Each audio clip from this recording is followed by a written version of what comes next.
在你的生活当中有一个人事物，你觉得这里不太对劲，你就必须要勇敢的成为那个先跨越这一步的人。你不要期待别人会来拯救你，不要期待这个情势会转变，不要期待这个东西它自己会变好，不可能。唯有当你自己真正向前跨越一步的时候，这件事情才会开始有动能，它才会开始转变，它才会开始有所推动。不要忘记了，你正在看的这些课题，你正在交手的这些人事物，它都是过去的你。或许现在你正是那个领导者，要引领他们，带领他们，帮助他们朝向一个更高层次的方向去前进。当你相信你自己能够有能力去做到这件事情，你自然会把这一份信任也放在对方的生命里。当你愿意去做这个给予，或者是放这个信任在对方的生命里的时候，你给对方一个改变转变的契机。Hello， 摩羯座的朋友们，大家好，我是 Jane。今天这个影片是要给摩羯座的正能量运势牌卡解读啊。那正能量运势牌卡解读呢，没有任何时间上面的限制，所以如果你不是在首播的时候看到这一则影片，我会建议你呢，就是以这个当下的季节为主，或者是前后推敲3个月左右的时间都可以。那影片下方资讯栏有详细的影片使用说明。那我个人认为呢，什么时候看见，也就是最适合你的时间，所以其实你也不用太拘泥时间的问题，你可以以你当下看到这个影片为主哈。就是时间当下看到这个影片的时间为主。 OK 好来，那呢在进入今天正能量运势牌卡解读之前，我们要先来跟大家做一个整体架构流程的说明啊。首先呢，在正能量运势牌卡解读我们会分为上下半场。上半场的部分呢，就是你已经看到我先开的这个牌卡，我们会来分析各个月份的能量场的一些概况，以及每个月份呢你在心灵或者是心理上面会经历哪些转变。那呢我们也会跟大家解说有关于在本季你占有优势的地方，以及需要你加强跟优化的地方哈。那接着我们就会进入到这个呢下半场的延伸牌卡解读。那下半场的延伸牌卡解读呢，首先我们会在第一个部分请宇宙直接来做一个验证哈。我会拿宇宙验证牌卡来验证我在上半场跟你所说的每个月份的能量场之外呢，我们还会针对细节、症结点还有可能发生的事件去做一个详细的拆解。那接下来呢，我们会在第二个部分去了解到你的心灵跟心理正处于哪个蜕变的阶段，你有哪些需要学习的课题，以及目前在每个月份跟整个季度上面来说呢，你有哪些卡关或需要突破的一些盲点，还有这整季整个转变来说，对于你的灵魂带来什么样的意义，以及呢带来什么样的生命礼物。最后就会用大家最喜欢的天使跟宇宙传讯的部分，透过传讯者我用口说表达的方式来传递给这个摩羯座的朋友们，这一季天使跟宇宙有什么样的讯息要提供给你作为一个参考，作为超前部署，好吗？ OK 好，那以上说明完毕呢，我等一下呢，在解说的同时呢，我会用第一个月跟第二个月跟第3个月去做一个表达。那这个部分呢，并不代表是今年的1、2、3月份，而是代表在这个季度这一季当中的首月、第2个月跟最后1个月，好吧因为有新来的朋友还是不是很了解，那我们就再一次跟大家做一个说明。那接下来就请摩羯座的朋友们给我一点时间，让我去感受你能量场上面的呈现跟细节。 OK 请稍后哦。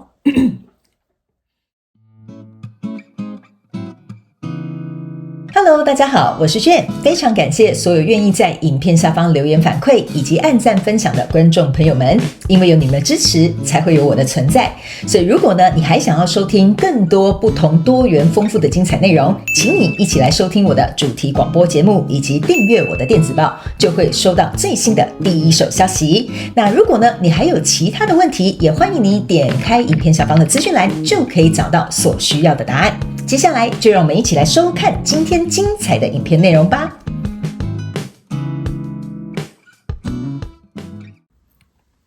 OK， 好，我个人会感觉摩羯座的朋友们，你这个季度过程当中有一个非常重要的重点，就是选择。OK 就是有可能是比如说我举例来说，就是你人生呢可能比如说在工作职场上需要做一个选择，或你在做这个项目投资上面可能要做一个选择，或在关心上面要做一个选择。OK 那呢我个人会感觉这个选择呢会经历过1、2个月的思考之后，到这个季度的这个季度的这个尾巴就第3个月的部分呢，你会非常清楚知道什么该留下，什么不该留，什么你应该要勇敢的失去，什么你应该要勇敢的去做珍取或者是拥有，好吧 ？OK 哈。所以呢，我觉得如果你现在正在思索的一个阶段的话呢，我认为这个过程是有点像是让你能够更加提升或者是优化的一个过程，而不是说你真的会一定失去什么，或者是一定会损失什么，好吧？等一下我们在每个月的细节我们会来做一个解说。OK， 首先呢，在第一个月份哈，这一季的第一个月份，你抽到的是恋人牌卡跟圣杯六，然后还有圣杯侍者。那呢，这三张牌卡在你第一个月份哈，就是首月的这个月份来说呢，我个人会认为非常有趣的一个地方，这是一个圣杯六加圣杯侍者，象征的就是圣杯七。OK 哈，那这个圣杯七呢，有一点像是在告诉摩羯座的朋友们，在过去或者是在这个季度呢，你正在对照这个正能量运势牌卡解读的这个人事物哈。那我跟新来的朋友们说明一下，我的影片没有任何主题上面的限制，请你灵活运用这些讯息套用在你的生活状况当中，包含工作啦、关系啦、创业啦等等这些都可以哈。来，这个我觉得你正在看的或你在对照的这个人事物呢，我个人认为呢。你在这个领域，其实你有点像是在第一个月去分辨，这个人我还喜不喜欢？这份工作呢，我还有没有打算要继续下去？或者是比如说我跟这个人相处，我觉得合不合拍 ？OK 哈，所以在第一个月份的时候呢，我个人会认为你在思考我能不能够持续跟这个人事物，比如说在一路走下去，或者是有更好的发展，或者是能不能看到彼此之间的一个潜能 ？OK， 那这个圣杯六呢，象征的就是你这个人事物跟你过去是有一定的基础的，就比如说你已经创业一阵子了，来到这一季，你正在看你创业的下一步，就代表说你的创业已经有一段时间了 ，OK？ 那接下来下一步要往哪里走呢？所以这个你正在对照人数，你们之间最起码一定是有一些合作的往来，或者是关系上面的交流，或者是比如说这个创业已经来到了一个初步的一个阶段。OK 好，那在这样的状态当中呢，其实这个圣杯七代表的意思就是说，这个跟你交手的人事物呢，你正在考量就是有没有更好的选择，或者是彼此之间有没有更大的潜能。OK， 原因是因为你注意看哈，这个人是把这个圣杯递给他，这个人是看着他眼中的圣杯，所以我个人会感觉你有点在审视说，这件事情值不值得，这个人能不能交往，或这段关系可不可以持续下去。OK， 那非常有趣的一件事情就是这个圣杯六，这5个圣杯是立起来的，立起来的意思就是说，这个跟你交手的人数其实不差哦，就是说，合作其实不错，感受也不错哈，或者是条件给的也不错 ，OK 哈，那。传统的圣杯五呢是会有3个圣杯倒下，但是这个圣杯五是5个圣杯就立起来，就代表说这个跟你交手的人事物，它起码有符合你现阶段的一个标准。OK， 那他也愿意给你把这个圣杯递给你，就有点像说，他也是愿意主动跟你合作，也是愿意主动去邀约你，或也是愿意主动在提供更多的机会或条件。OK， 所以这个跟你交手人事物，其实大致上来说没什么太大的问题。但是圣杯七会出现的原因，就是代表说他要走到下一步圣杯八嘛。那圣杯八的意思就是说呢，我们要么就可以彼此之间再更有所提升，要么我可能会出现一个更好的选择。OK 好，这个就是在第一个月份的过程当中呢，这个跟你交手相关状况人数，你会有这种心境上面的一个感受。OK 哈，就是所有的事情看起来都不错，进展的也不赖。OK 哈，但是呢，我在思考能不能够有下一步的机会，或者是有下一个阶段的这个进程。对 ，OK， 所以呢，来到第2个月的时候呢，你抽到这个是宝剑8，然后以及宝剑4，然后以及这个钱币4 ，OK， 我个人会认为来到第2个月的时候比较有点像是倾向于呢，你们双方之间都有这个共识，就是对方觉得你也很好，你也觉得跟他合作很愉快。好，那来到这里的时候呢，这个宝剑4你注意看这个宝剑8呢是有一个人站在中间，一分为2，左边宝剑4，右边也宝剑4，意思就是说呢，这个跟你交手的相关状况、人事物、事件、梦想或目标，甚至是创业以及关系呢，就是你们2个各自心里或脑袋里，或者是考量里都有去深度去做一个思考。OK 哈，就是说思考什么呢？思考的意思就是说，那我们现在是不是应该要再来谈我们下一个合作的案子啊？既然我们第一个案子合作这么愉快。OK 好，去谈一些潜在的可能性，或者是比如说，我们2个已经约会一段时间啦，那我们这一段关系要不要有所推进啊？你要不要就是正式当我的女朋友、男朋友啦？所以我这样的举例就是要告诉你的意思是说，你们2个都有在思考这个问题，你们彼此之间都有在观察，甚至是我觉得衡量、审视都有可能哦。OK 哈，那这个过程当中呢，我会认为这个宝剑8加宝剑4呢，象征的就是宝剑2。宝剑的2的意思就是说，来到一个交叉路口。OK 哈，什么叫交叉路口呢？宝剑2往后是宝剑3，往前是宝剑1。如果你们两个选择往宝剑1的方向去出发，就是说我们希望能够讨论出一个更好更新的开始，还是往后走到宝剑3，就觉得我们两个其实不适合。我跟你约会几次之后，发现其实我跟你个性、生活习惯、价值观不合。OK， 这个就是往宝剑3走的方向。所以这个过程当中，在第2个月，我觉得你交手的相关状况人数，你们可能会有一个深度的讨论。或者是一个明确的沟通，甚至是可能有浮上台面来需要去谈的事情。OK 好，所以在这样的状况当中呢，第2个月是属于在一个交叉路口还没有任何的决定。那这个钱币是有一点像是在提醒这个摩羯座的朋友们，就是说在我们正在商量、商谈或者是沟通、妥协的过程当中呢，钱币是意思就是请你要站稳你的立场。就是说，比如说，你跟对方讲说，其实我真的很喜欢你，我希望你可以当我的女朋友 ，OK 哈。但是对方会觉得说，我觉得我对你还是在某些地方不是很了解，我想再跟你约会久一点点，再来考虑我们要不要推进这一段关系 ，OK。所以我刚刚举的这个例就有点像说呢，你们两个的立场不同，所以你可能要去思考一件事情，就是你的立场你坚定在什么地方。OK， 我觉得这样够了，可以推进了。对方觉得不够我觉得应该要再观察。OK， 或者是你们两个共同投资一个项目，你觉得这样子太冒风险了。OK， 但对方说不冒风险，我们怎么可能赚大钱呢？所以这个就是变成是你们会各自表达出自己很坚定的立场。就是说，这个东西我是不会退的，我是不会让步的 ，OK 哈。所以这个相对来说，为什么这边还会有一个单独的宝剑4？就是说，你们会各自去陷入说，那我到底要向前走一步，还是往后退一步 ？OK 哈，因为这个就有点像是一个转折点。OK 哈，不进则退嘛。OK， 所以呢，当你们两个在讨论、沟通、协商这个东西要怎么做的时候，会发生在第2个月。那第3个月呢？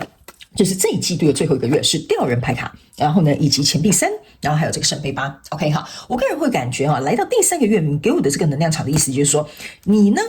跟你交手这个人数呢，你会有一个想要反向思考反向思考的机会。什么叫反向思考的机会？就是说，你呢，把你自己交换这个立场，就是说，你会去想，为什么我这么有诚意，这个人还是不当我女朋友呢？你会转过去想说，对了，其实我们约会也才3个月，我们1个礼拜出去1次，其实我们也才出去12次而已哈。所以呢，我们好像真的没有那么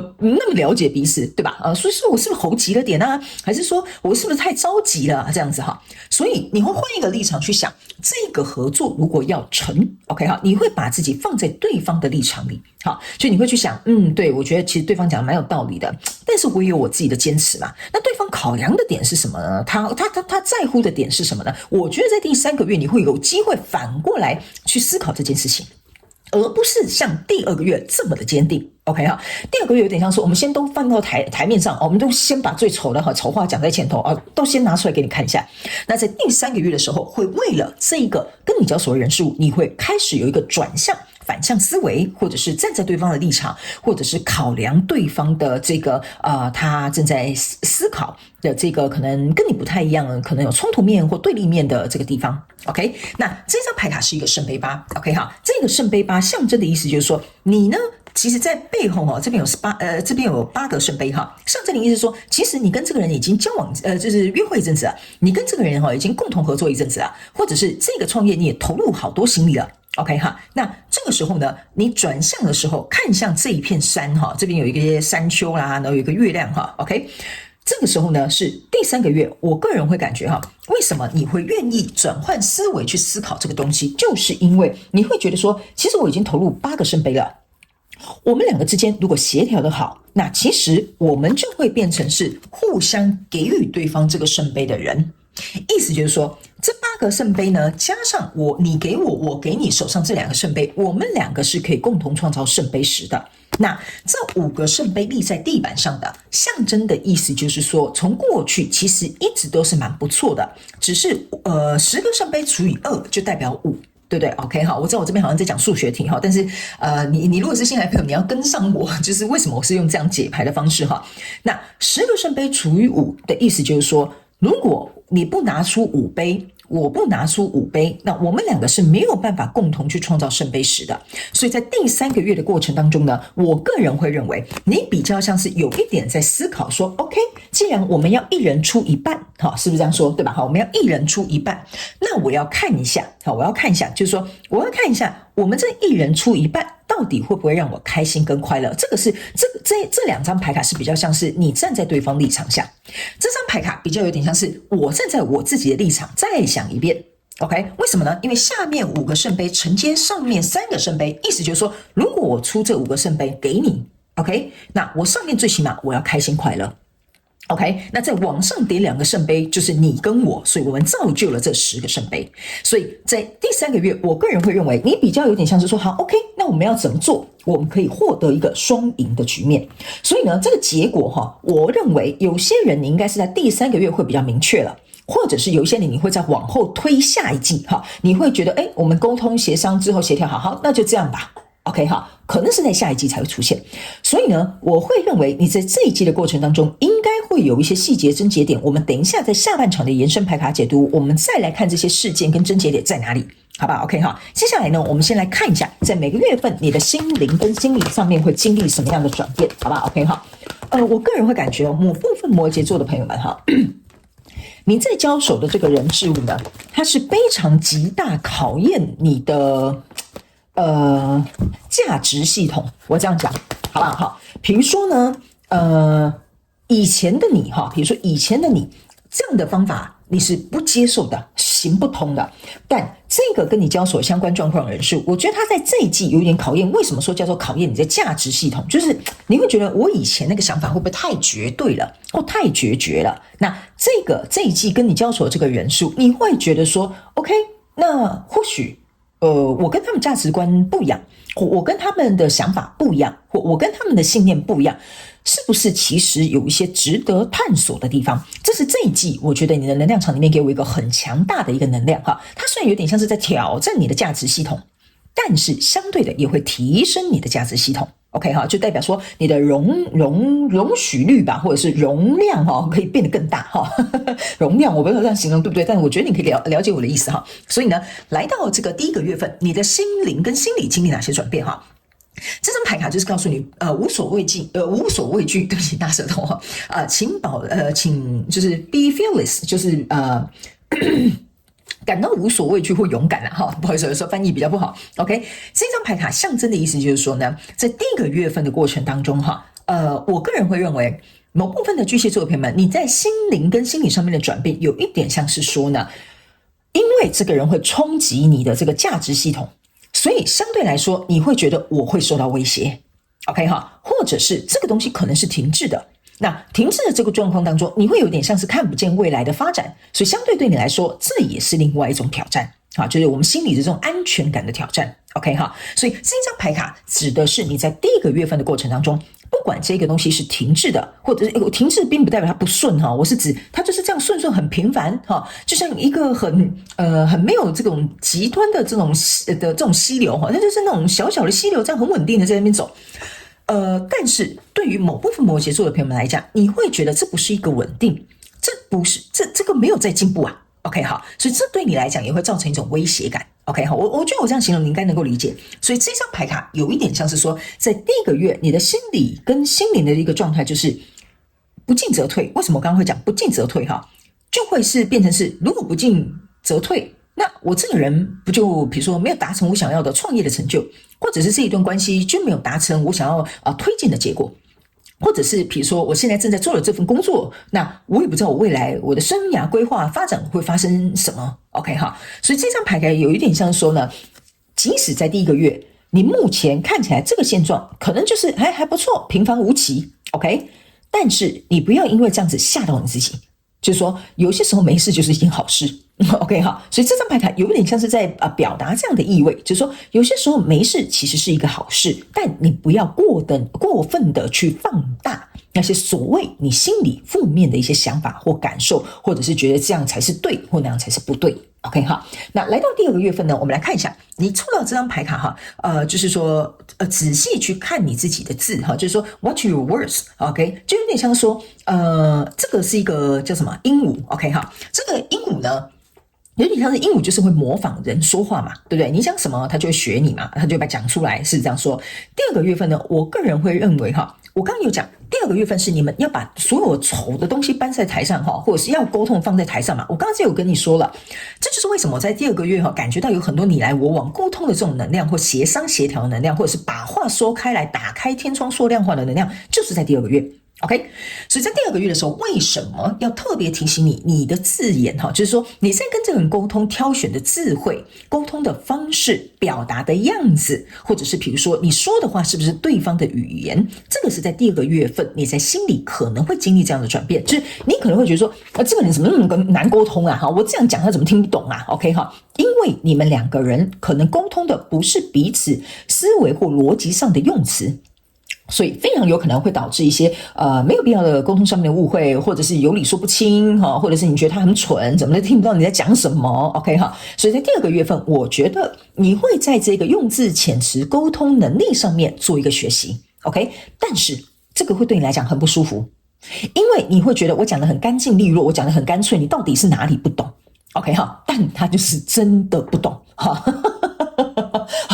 我必须要告诉你，这个英文就有点，这个鹦鹉就真的是有点不懂。你知道为什么？鹦鹉就是模仿嘛，对不对？比如说你跟他讲一句，你不觉得我们这个关系我们已经约会一阵子了，这样不好吗？他可能就会重复你的话说，你觉得我们已经约会一阵子了，你觉得我们现在推进这样好吗？你就会觉得说你干嘛重复我讲的话？我现在是在跟你提出一个问题 OK， 不是叫你跟我讨论好不好，你要告诉我答案是什么 OK 这就是为什么我稍微举个例你就能够理解，就是这个沟通可能会需要你在第二个月比较多费一点心力啦来，那第三个月呢，这张牌卡是要告诉你生命呢它是一个很神秘的东西 OK 这张牌卡呢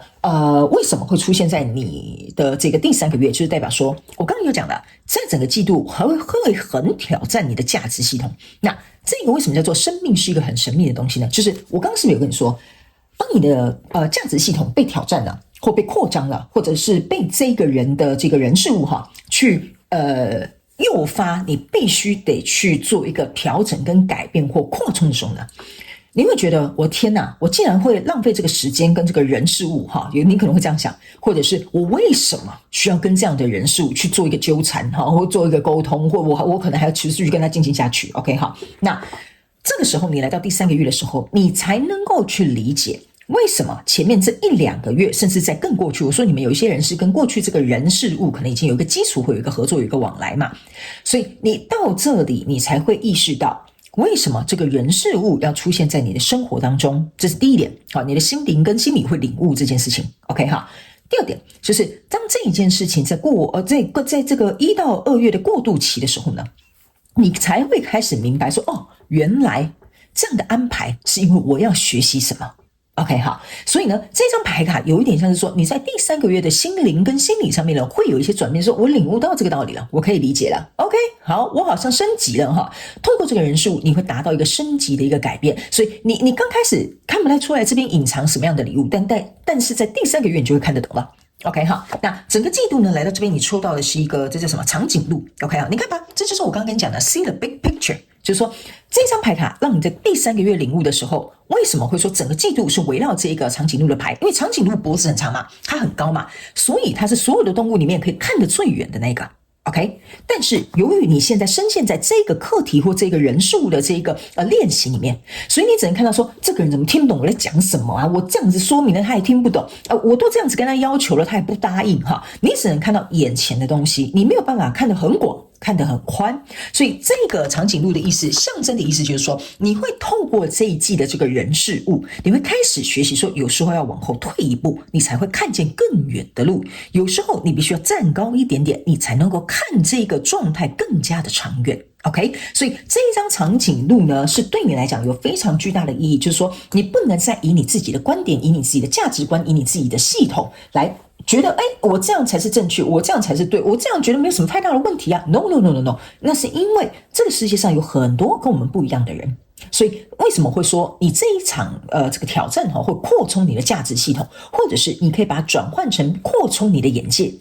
扩充你对于人生有更多的这个体验，好不好？好，接下来我们来看一下哈，就是在这一季哈，你有哪些需要加强优化部分跟占有优势的部分哈。好，来，接下来这边是懒惰、开花跟再生哈。我跟你讲哈，你这3张牌卡哈非常有趣哈。我目前抽到的星座里面呢，没有人这个是抽到3张的，就只有你哈，独一无二的摩羯座。OK， 我刚抽出来3张的时候，我本来说要不要收回去1张，他们说没有，就是3张要给摩羯座。来，什么叫做懒惰、开花跟再生？他没有告诉你一件事情哈，这个懒惰象征的就是你已经有一个固化的系统了，你懂我意思吗？所以说，我觉得这样就是这样，我人生的框架就是这样，我人生的信念就是这样的。